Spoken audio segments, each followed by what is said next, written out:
बाबा Brothers, G7 Babadeep complex, railway station के सामने, Siyaganj, Indore. Kanha art jewellery, चांदी के दाम, सोने का काम। PNG classes, head office Indraprastha tower, 6 MG road, Indore. Branch office Man Bhavan plaza, 1 bank colony, opposite Dussehra Maidan, Annapurna road, Indore.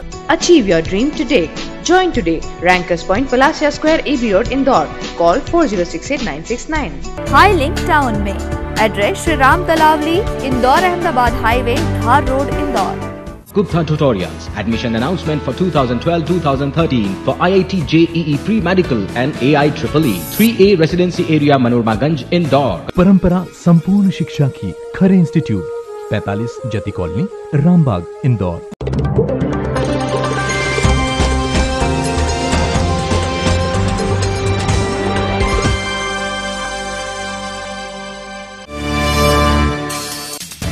Indore Mhow उपनगरी बस ने ली मासूम की जान। सड़क पार करते वक्त हुआ हादसा। आक्रोशित लोगों ने बसों में तोड़फोड़ करने के बाद लगाई आग। स्थिति नियंत्रित करने में पुलिस को छूटे पसीने। फिर खुली शहर के बीच फटाखा दुकानें, दे रही हादसे को बुलावा। प्रशासन ने लाइसेंस निरस्त कर की जिम्मेदारी से तिश्री। शहर में चला सघन पल्स पोलियो अभियान। लाखों बच्चों को पिलाई गई 2 बूंद जिंदगी की। रहवासियों ने उठाया बगीचे को संवारने का बीड़ा। हाथ में झाड़ू और तगारी ले किया कार्य का श्री गणेश। मिश्रनगर की शराब दुकान हटाने को लेकर गरमाई राजनीति। रहवासियों को विरोध को देख जिराती को पकड़ना पड़ा मैदान। वहीं पटवारी भी चले आंदोलन की राह पर। और एसएसपी ने किया 4 पुलिसकर्मियों को निलंबित। युवती को धमकाकर वसूले थे 70,000 रुपए। देह व्यापार में फंसाने की दी थी धमकी।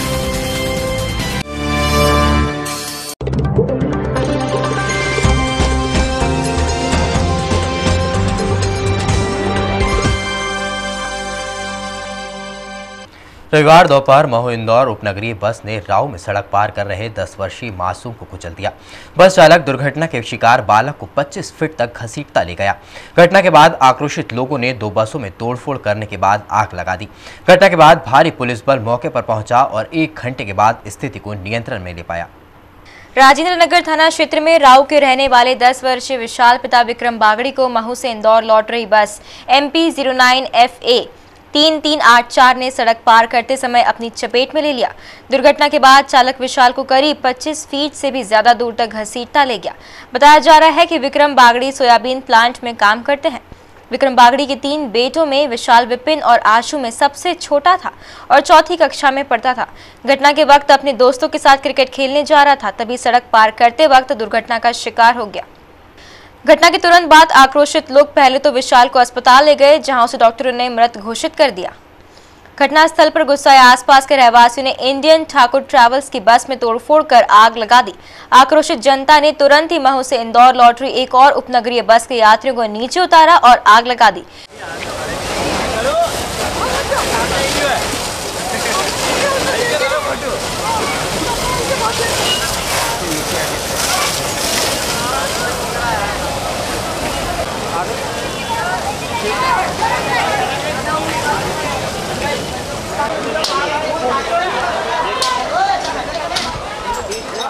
देखते ही देखते दोनों उपनगरीय बसें धू-धू कर जल उठी। चेकिंग करते हैं और उसमें आज एक बच्चे को आशु पिता कुछ बाला विक्रम आशु पिता विक्रम गुर्जर के बच्चे को 13 साल का लगभग बच्चा है, ओवरटेकिंग के चक्कर में बस ने कुचल दिया है। लोगों के आक्रोश ने बसों में आग लगा दी है और यह बच्चे की स्पॉट पे मौत है। फायर ब्रिगेड बसों में लगी आग बुझा पाती तब तक दोनों बसें खाक हो चुकी थी। इतने पर भी भड़के लोग जब काबू में नहीं आए तो अधिकारियों को आसपास के थानों का बल बुलाना पड़ा। जैसे तैसे पुलिस ने लोगों को खदेड़ कर स्थिति नियंत्रण में ली। राव सड़क हादसे में मासूम विशाल की मौत के बाद क्षेत्रीय रहवासियों का गुस्सा 7वें आसमान पर था। रहवासियों ने पहले तो 2 बसों को आग के हवाले कर दिया। इतने पर भी उनका मन नहीं माना और आक्रोशित लोगों ने इंडियन ठाकुर ट्रैवल के दफ्तर में तोड़फोड़ कर कर्मचारियों के साथ मारपीट कर दी। वहीं घटना के बाद इंदौर महू मार्ग पर लंबा जाम लग गया था। रविवार दोपहर को बस की चपेट में विशाल बागड़ी की मौत के बाद क्षेत्रीय रहवासी अपना आपा खो बैठे।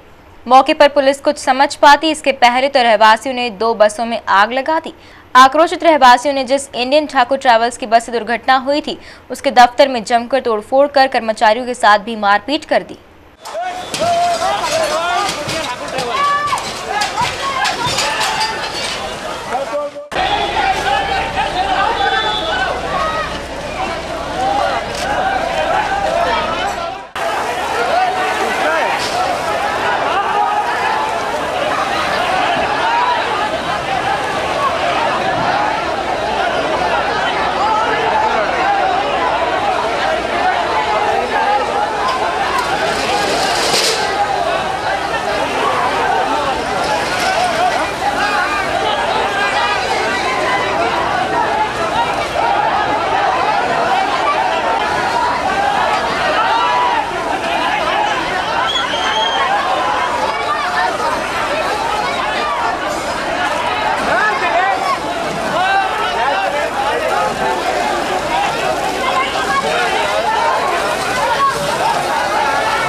घटना के तुरंत बाद राऊ में गहमा गहमी का माहौल बन गया। बस जलाने के बाद गुस्साए लोगों को काबू में करने के लिए पुलिस को हल्का बल प्रयोग करना पड़ा।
राऊ में 1.5 घंटे तक चले हंगामे के बाद इंदौर महू मार्ग पर लंबा जाम लग गया जो करीब 50 मिनट लगा रहा। घटना के बाद पूरे राऊ का बाजार बंद हो गया जो करीब 2 घंटे बाद धीरे धीरे खुलना शुरू हुआ। इंदौर में पिछले वर्ष राऊ में फटाका दुकानों और गोदाम में आग लगने के कारण कुछ लोगों की जान चली गई थी। इसके बाद प्रशासन ने फटाका व्यापारियों को शहर से बाहर निकालने के निर्देश जारी कर दिए थे और दीपावली के दौरान किसी को भी बीच शहर में कारोबार करने नहीं दिया गया था। मगर इस बार व्यापारियों ने जहां बीच शहर में पुनः अपनी दुकानें लगाना प्रारंभ कर दी है, वहीं प्रशासन ने सभी दुकानों के लाइसेंस स्थगित कर दिए हैं।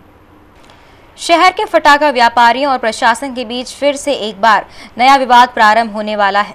प्रशासन ने इंदौर के फटाका व्यापारियों को नगर से बाहर जमीन तो नहीं दी, लेकिन सभी दुकानदारों के लाइसेंस स्थगित कर दिए हैं। प्रशासन द्वारा लाइसेंस स्थगित करने के बाद व्यापारियों ने अपना कारोबार पुराने ठिकानों पर प्रारंभ कर दिया है। नगर के सघन बस्ती, रानीपुरा और आसपास के इलाकों में फटाका दुकानें सजने लगी हैं। प्रशासन के निर्देश और लाइसेंस निरस्त होने के बाद भी व्यापारियों द्वारा कारोबार करना प्रशासन के मुंह पर तमाचा है।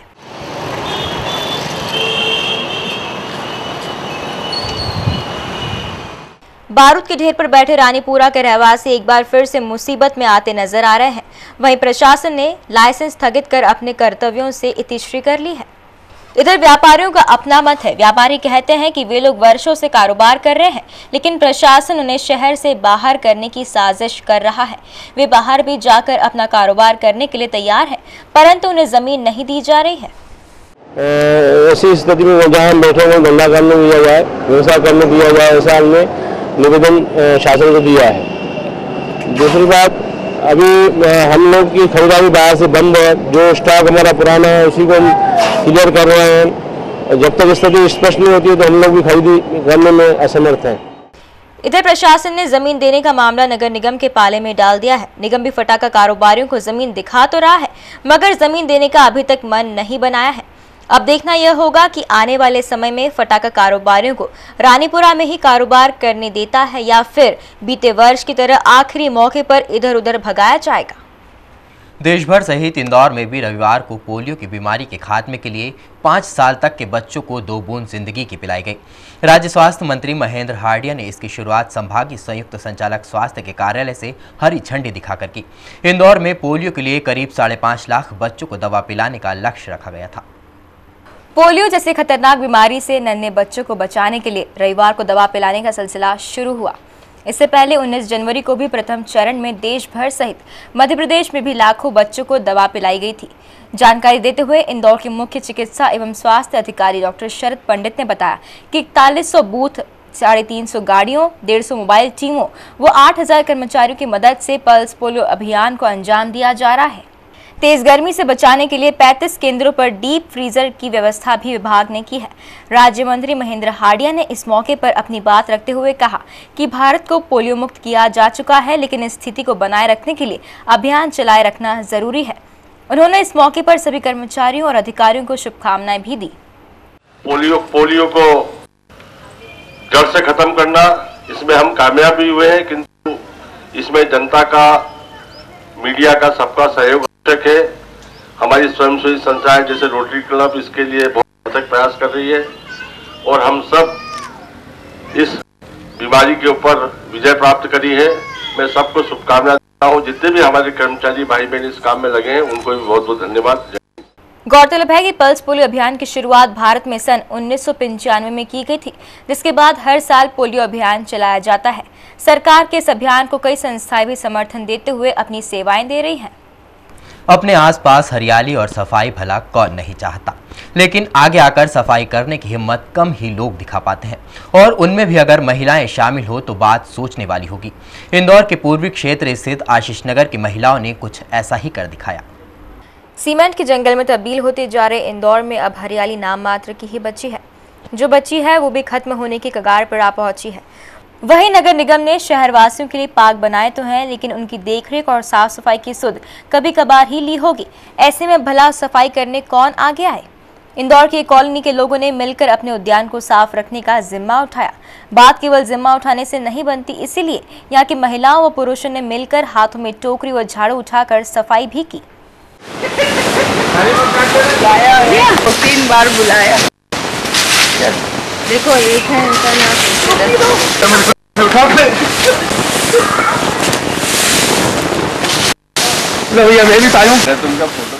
गर्मी के मौसम में हरियाली और ठंडक को बनाए रखने के लिए इन लोगों ने पार्क को साफ रखने और उसे साफ करने के लिए सप्ताह में 1 दिन देने का निर्णय लिया है। ऐसा एक प्लान किया है कि हम प्रति रविवार सुबह 6:30 से 7:30 बजे तक सभी रहवासियों के साथ में, जिसमें बच्चे, महिलाएं, पुरुष, वृद्ध सभी लोग शामिल हैं, ये कार्य करेंगे।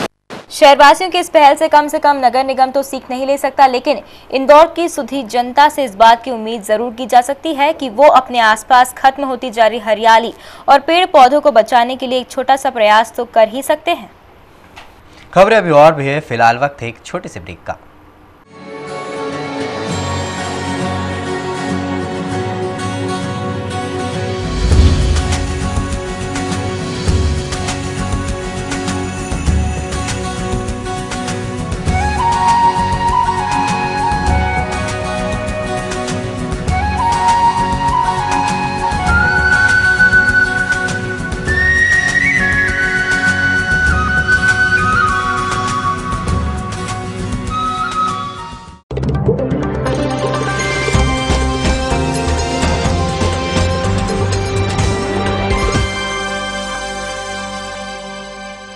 अन्नपूर्णा क्षेत्र के मिशनगर में शराब की दुकान हटवाने को लेकर रविवार को जमकर राजनीति हुई। शराब माफियाओं के समर्थन से हुई किरकिरी, मिशनगर के लोगों का आक्रोश और कांग्रेस नेता जीतू पटवारी के आंदोलन की घोषणा के बाद भाजपा विधायक जीतू जिराती को रविवार को मैदान में आना पड़ा। भाजपा विधायक ने अपने समर्थकों के साथ पहुंचकर दुकान बंद करवाई और शराब ठेकेदार को 7 दिन के अंदर अन्य स्थान पर दुकान स्थानांतरित करने के लिए कहा। इधर कांग्रेस नेता पटवारी भी पूर्व घोषणा के अनुसार दोपहर बाद अपने समर्थकों के साथ बंद शराब की दुकान पर जा धमके और दुकान को स्थायी रूप से बंद करवाने के लिए आंदोलन छेड़ दिया। दुकान न खुले इसके लिए पटवारी समर्थकों ने दुकान पर अपना ताला भी जड़ दिया और चाबी तालाब में फेंक दी। अन्नपूर्णा क्षेत्र के अंतर्गत मिशनगर में शराब की दुकानों को हटाने के लिए क्षेत्र के रहवासियों द्वारा चलाए जा रहे आंदोलन पर रविवार को राजनीति रंग चढ़ गया। दुकान को हटाने के मामले में भाजपा और कांग्रेस के नेताओं ने मैदान पकड़ लिया। शराब माफियाओं के समर्थन से हुई किरकिरी, मिशनगर के लोगों का आक्रोश और कांग्रेस नेता जीतू पटवारी के आंदोलन की घोषणा के चलते भाजपा विधायक जीतू जिराती को भी शराब की दुकानों के विरोध में सड़क पर आना पड़ा। भाजपा विधायक जिराती रविवार को करीब 11:30 बजे अपने समर्थकों के साथ शराब की दुकान पर जा धमके और शराब ठेकेदारों से दुकान बंद करने के लिए चर्चा की। दुकान बंद करने के लिए उन्होंने रहवासियों के विरोध का हवाला दिया। जिराती ने यह भी कहा कि रविवार को शाम तक दुकान बंद रखें और 7 दिन में दुकान को अन्य स्थान पर स्थानांतरित करने की व्यवस्था कर लें। ठेकेदार से चर्चा के बाद दुकान बंद कर दी गई और दुकान के स्थान परिवर्तन का बैनर भी टांग दिया गया। विधायक जीतू जिराती ने मीडिया को बताया कि शराब की दुकानों के संबंध में कलेक्टर से चर्चा की गई थी। इस बात के लिए था कि ये जो शॉप है इसको यहाँ से कहीं स्थानांतरित किया जाए और इसके लिए हमने 1 महीने पहले कलेक्टर साहब से बात की थी, आबकारी विभाग के जो अधिकारी हैं उनसे बात की थी और उन्होंने आश्वस्त किया था कि अभी नए सिरे से फिर से ठेका होने वाला है और जैसे होगा उसके बाद हम तत्काल बाद थोड़े दिनों बाद इसको स्थानांतरित करवा देंगे। ऐसा कलेक्टर साहब ने आश्वस्त करके, मैं खुद भी गया था, हमारी पार्षद बहन स्वाति शर्मा जी भी थी और यहाँ के रहवासी संघ के अध्यक्ष जी, यहाँ की महिला मोर्चा की और हमारी सभी बहनें उपस्थित थी। इधर पूर्व घोषणानुसार कांग्रेस नेता जीतू पटवारी दोपहर बाद अपने समर्थकों के साथ शराब की दुकान पर जा धमके और दुकान को स्थायी रूप से बंद करने के लिए आंदोलन छेड़ दिया। यही नहीं, दुकान न खुले इसके मद्देनजर पटवारी समर्थकों ने बंद दुकान पर अपना ताला जड़ दिया और चाबी को सामने तालाब में फेंक दिया। आंदोलन के दौरान जमकर नारेबाजी भी की गई।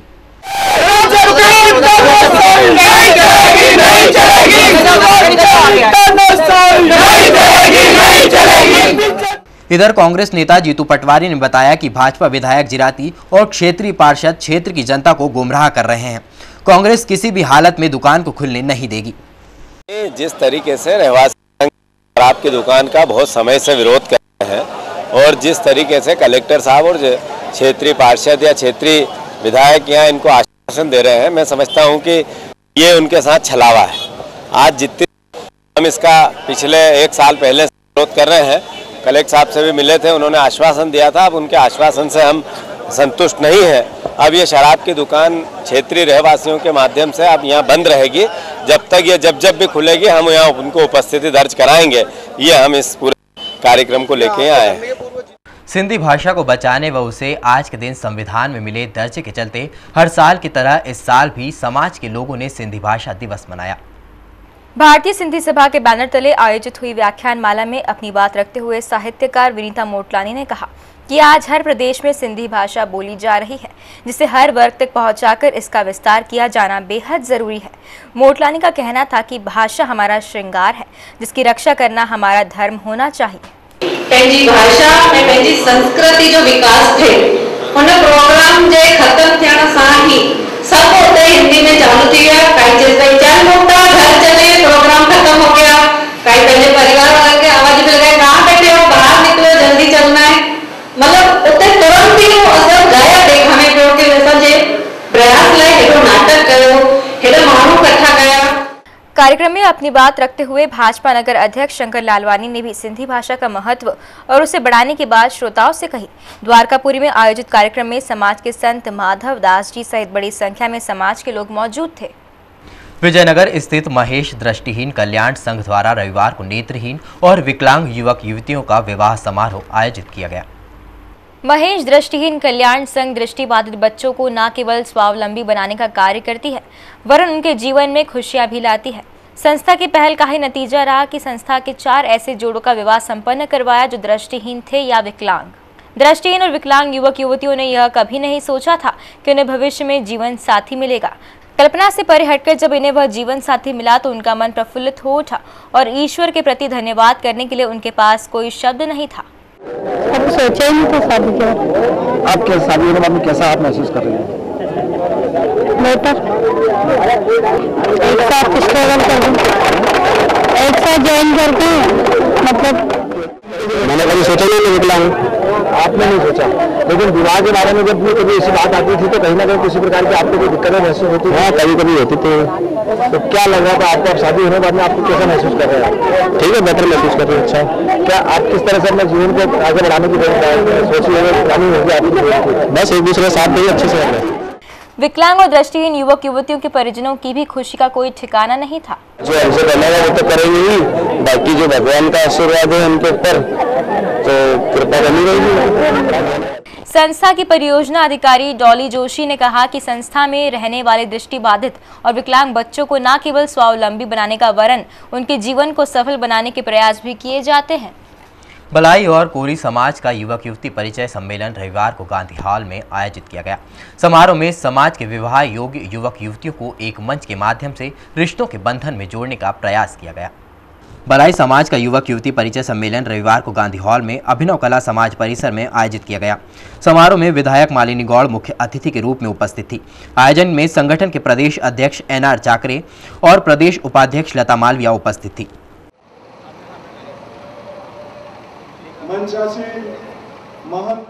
इसी प्रकार कोरी धीमान समाज का परिचय सम्मेलन रविवार को समाज की युवतियों ने मंच से परिचय दिया। परिचय सम्मेलन के मुख्य अतिथि स्वास्थ्य राज्य मंत्री महेंद्र हाडिया थे। समाज के युवक युवतियों को परिचय के माध्यम से रिश्तों के बंधन में बांधने के लिए समाज के वरिष्ठ जनों की उपस्थिति में सम्मेलन का आयोजन किया गया।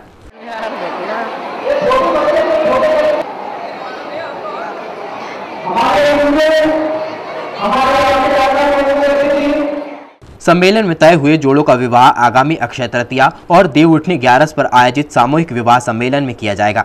कार्यक्रम में बड़ी संख्या में समाज के वरिष्ठ लोग और महिला पुरुष उपस्थित थे। अब्बासी बिरादरी खिदमत समिति द्वारा रविवार को सामूहिक विवाह का आयोजन किया गया। आजाद नगर स्थित जाम बगीचे में आयोजित सामूहिक विवाह में मुस्लिम समाज की सभी बिरादरी के 21 जोड़ों का निकाह हुआ। निकाह में प्रदेश के आधा दर्जन शहरों के जोड़े शरीक हुए। इसमें प्रदेश के मुस्लिम समाज के लोगों ने भी बड़ी संख्या में भाग लिया। शहर की जानी मानी हस्तियों ने भी अपनी साझेदारी दर्ज करवाई और नव दंपतियों को आशीर्वाद दिया। खिदमत कमेटी की तरफ से नव दंपतियों को उपहार और गृहस्थी का जरूरी सामान भी दिया गया। कमेटी के अध्यक्ष मोहम्मद हनीफ अब्बासी और सचिव मोहम्मद अशफाक अब्बासी ने पत्रकार वार्ता में बताया कि विवाह समारोह के नाम पर होने वाले फिजूल खर्च को रोकने और गरीब परिवारों की मदद के लिए कमेटी ने सामूहिक विवाह आयोजित करने का बेड़ा उठाया है। खबरें अभी और भी है, फिलहाल वक्त है एक छोटे से ब्रेक का।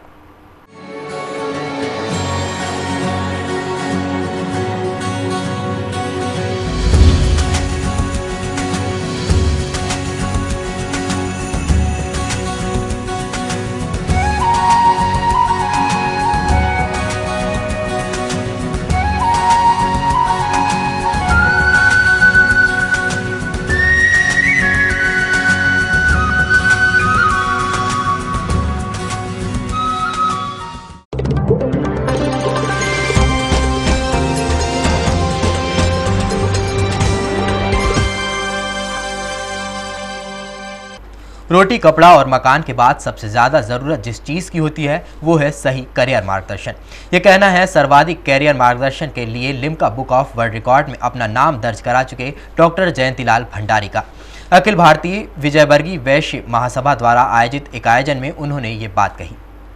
संस्था आशा द्वारा समाज के 9वीं से 12वीं तक के छात्रों के लिए टॉक शो आयोजित किया गया, जिसमें 10वीं के बाद विषय चयन और 12वीं के बाद करियर के चयन विषय पर वक्ताओं ने अपनी बात रखी।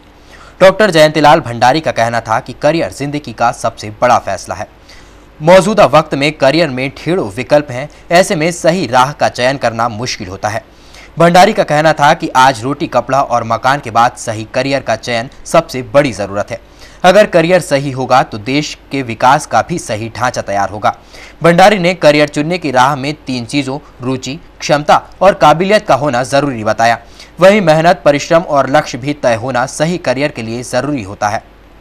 करियर मार्गदर्शन एक ऐसा है, एक ऐसी प्रक्रिया है जो किसी विद्यार्थी को मुस्कुराहट दे सकती है, किसी परिवार को खुशहाली दे सकती है और किसी देश के राष्ट्र का आधार बन सकती है।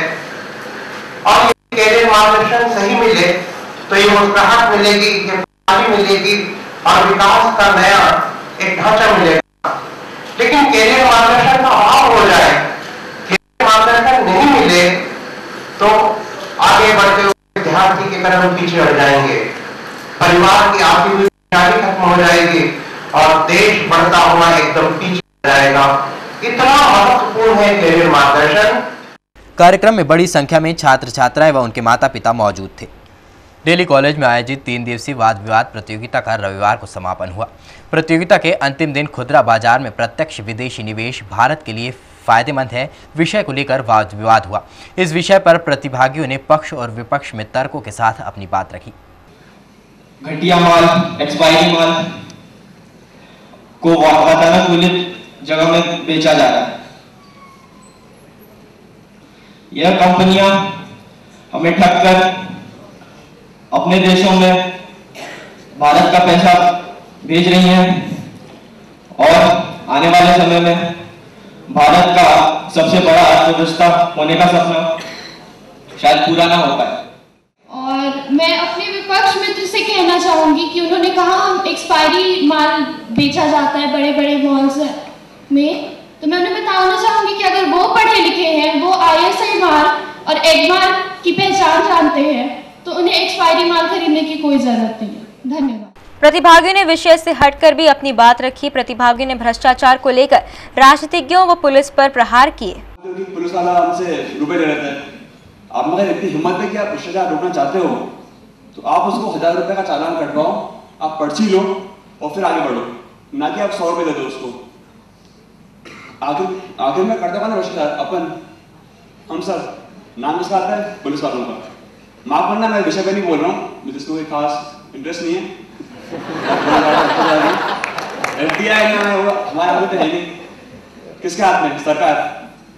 आपको इतना इंटरेस्ट है, आप कल जाओ और लड़ो, चलो जाओ सरकार में। बोलते समय करना कोई नहीं है। आप में से 2 या 3 होगा जो जिसको इंटरेस्ट होगा सरकार में, अगर कोई नहीं जाता। प्रतियोगिता के समापन के बाद पुरस्कार वितरण समारोह आयोजित किया गया। विजेता प्रतिभागियों को पुरस्कार से नवाजा गया। All India police sports control board द्वारा रेवती रेंज पर 12वीं अखिल भारतीय पुलिस निशानेबाजी प्रतियोगिता का आयोजन किया जा रहा है।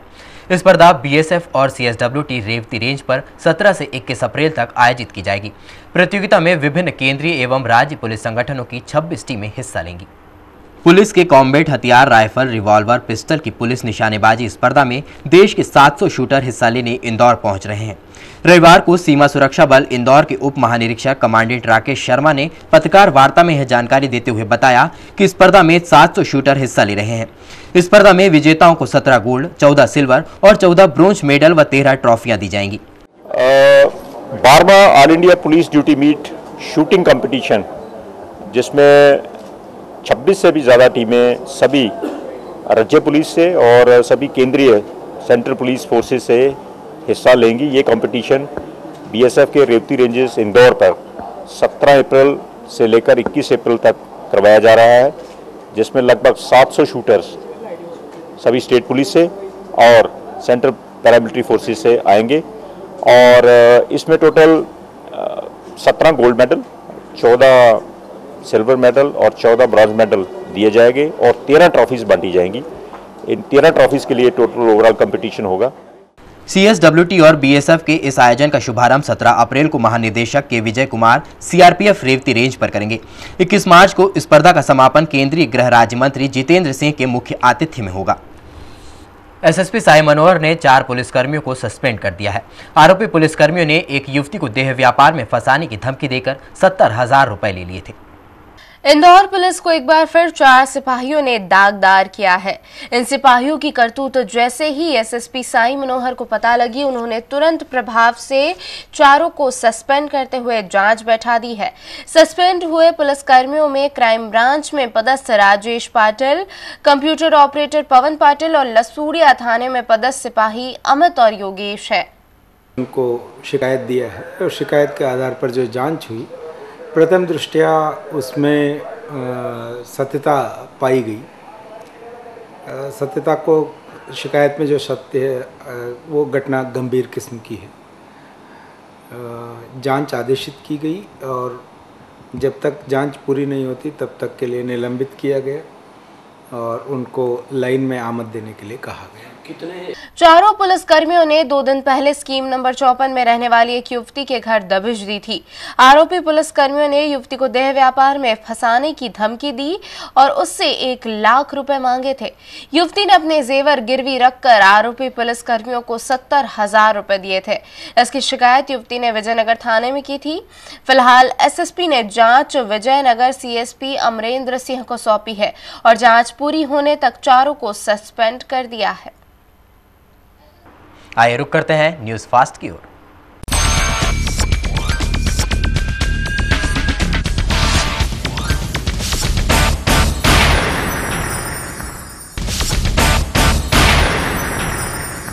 ब्राह्मण परिणय उत्सव समिति के चंद्रमोहन दुबे, ललित प्रसाद शास्त्री, केदार शर्मा ने रविवार को एक प्रेस वार्ता में ब्राह्मण समाज के चतुर्थ सामूहिक विवाह सम्मेलन की जानकारी देते हुए बताया कि 18 अप्रैल को रिलायंस ग्राउंड पर समाज की 101 ब्राह्मण कन्याओं का विवाह धूमधाम से आयोजित किया जाएगा, जिसमें 75,000 से अधिक ब्राह्मण शरीक होंगे। इस भव्य आयोजन का विशाल चल समारोह 101 घोड़ी बग्गियों पर निकाला जाएगा। आयोजन की तैयारियों के तहत विवाह स्थल पर 101 मंडप और 101 आशीर्वाद कक्ष तैयार किए गए हैं। समिति की ओर से सभी कन्याओं को 2 लाख रुपए की गृह उपयोगी वस्तुएं भेंट की जाएंगी।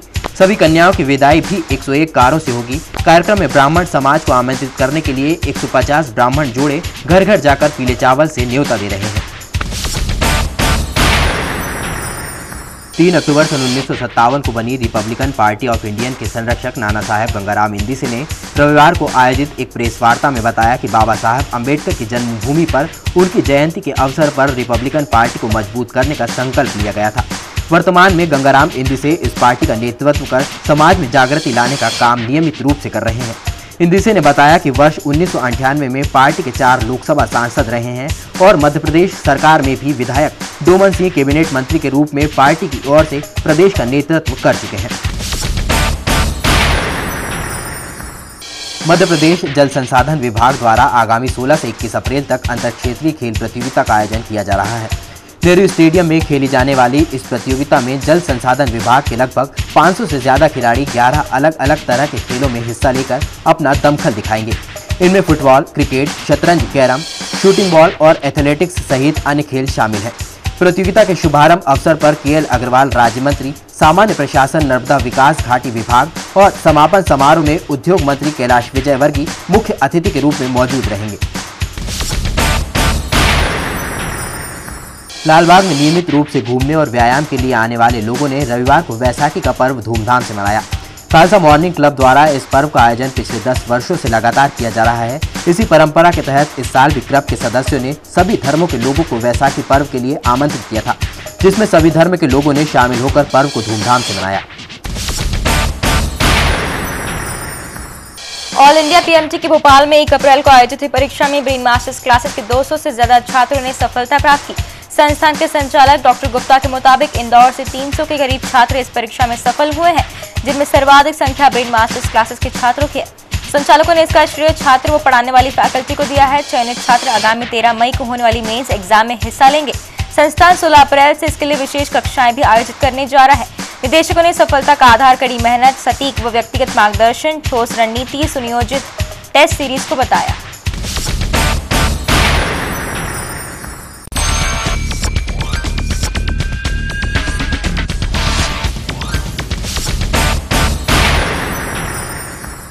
खबरों का सिलसिला लगातार जारी रहेगा, देखते रहिए बीटीवी न्यूज। इंदौर महू उपनगरी बस ने ली मासूम की जान, सड़क पार करते वक्त हुआ हादसा। आक्रोशित लोगों ने बसों में तोड़फोड़ करने के बाद लगाई आग। स्थिति नियंत्रित करने में पुलिस को छूटे पसीने। फिर खुली शहर के बीच फटाखा दुकानें, दे रही हादसे को बुलावा। प्रशासन ने लाइसेंस निरस्त कर की जिम्मेदारी से तिश्री। शहर में चला सघन पल्स पोलियो अभियान, लाखों बच्चों को पिलाई गई 2 बूंद जिंदगी की। रहवासियों ने उठाया बगीचे को संवारने का बीड़ा, हाथ में झाड़ू और तगारी ले किया कार्य का श्री गणेश। मिर्चनगर की शराब दुकान हटाने को लेकर गरमाई राजनीति, रहवासियों को विरोध को देख जिराती को पकड़ना पड़ा मैदान। वहीं पटवारी भी चले आंदोलन की राह पर। और एसएसपी ने किया 4 पुलिसकर्मियों को निलंबित। युवती को धमकाकर वसूले थे 70,000 रुपए। देह व्यापार में फंसाने की दी थी धमकी।